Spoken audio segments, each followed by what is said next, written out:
How high do you think we should really aim? I mean, I hear speakers all of the time saying, aim high, aim really high. You've got to have big, hairy, audacious goals. And in certain things, that may very well be true.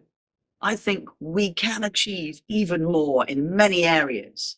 But, and here's the but, okay? I think sometimes we think we have to aim high, and that prevents it even getting going.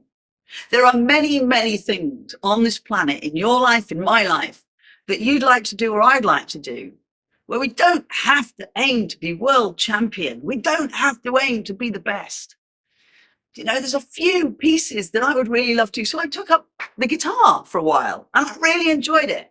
I didn't necessarily want to be a professional. I just needed to know enough chords to play a few tunes, to sing along to myself, maybe in the privacy of my own room, and I could really enjoy that. I just sometimes think we set the bar a little too high, and that stops us even having a go. Because in our head, we go, oh, I'm rubbish at this, I'm rubbish at this. Let's take something like ice skating, for example. I know it's a crazy idea, and you might be thinking, well, I don't want to hurt myself. No, but if you go to an ice rink, there's lots of people clinging to the sides. The people who impress us or maybe annoy us are the ones who can at least skate round comfortably, and they're having a great time. They're not Olympic standard. They're not spinning. They're not doing flips. They're doing it just to be good enough, just to have some fun.